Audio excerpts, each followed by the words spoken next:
مرد شامی اور امام حسین علیہ السلام۔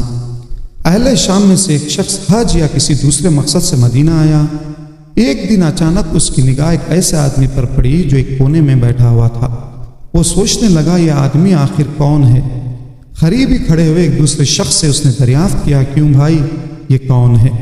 اس نے جواب دیا، یہ حسین ابن علی ابن ابی طالب ہیں۔ سابقہ تبلیغات اور بے بنیاد پروپیگنڈے نے شامی کے دل و دماغ کو پوری طرح متاثر کر رکھا تھا۔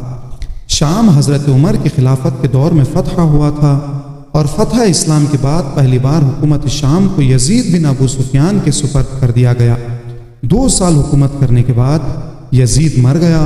چنانچہ اس قیمتی علاقے کی حکومت کی بھاگ دوڑ یزید کے بھائی معاویہ بن ابو سفیان کے سپرد کر دی گئی، اور معاویہ نے 20 سال تک پورے اقتدار کے ساتھ اس علاقے پر حکومت کی۔ حضرت عمر کے دور میں حاکموں کو جلد از جلد معزول کر کے ان کی جگہ پر نئے حکام مقرر کر دیے جایا کرتے تھے، اور کسی کو اس بات کی اجازت نہ تھی کہ وہ ایک علاقے پر کئی برس تک حکومت کر کے وہاں اپنی جگہ مضبوط کر لے۔ مگر معاویہ اپنی حکومت پر برقرار رہا اور اسے معزول نہیں کیا گیا۔ اس موقع سے فائدہ اٹھاتے ہوئے اس نے اپنے آپ کو اتنا مضبوط کر لیا کہ خلافت کے خواب دیکھنے لگا۔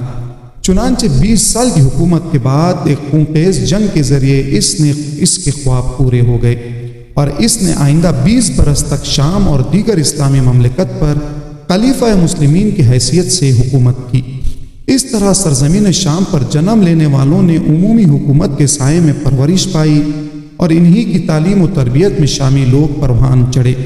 اور ہم بھی لوگ بخوبی واقف ہیں کہ بنی امیہ کو ہاشمی قبیلے سے دلی عداوت تھی، اور ظہور اسلام کے بعد اس عداوت میں غیر معمولی اضافہ ہو گیا۔ چنانچہ علی اور اولاد علی عمومی عداوت کا مرکز بن گئے، اور شام کے لوگوں نے قبول اسلام کے ساتھ ہی حضرت علی اور اولاد علی سے بغض و عداوت کا سبق بھی پڑھا، اور دشمنی کا یہ بیج ان کے دلوں میں اچھی طرح بیٹھ گیا۔ اپنی تبلیغات کے ذریعے علی اور اولاد علی سے عداوت کو بنی امیہ نے جزء دین قرار دے دیا تھا، یعنی وہ آدمی سچا مسلمان ہو ہی نہیں سکتا جو علی اور اولاد علی سے عداوت نہ رکھے۔ چنانچہ شامیوں کا یہ اخلاق اور حضرت علی کی اولاد سے عداوت ان کی عادت بن چکا تھا۔ چنانچہ یہ نام سنتے ہی اس کا چہرہ غصے کی شدت کی وجہ سے ایک دم سرخ ہو گیا۔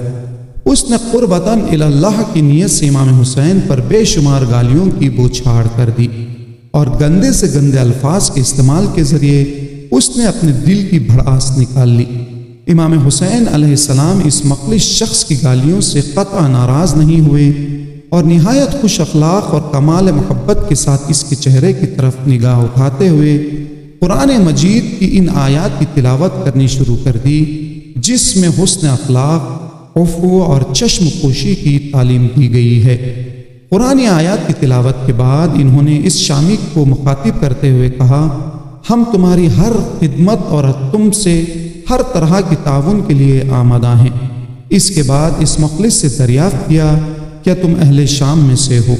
اس نے جواب دیا، ہاں میں شام کا رہنے والا ہوں۔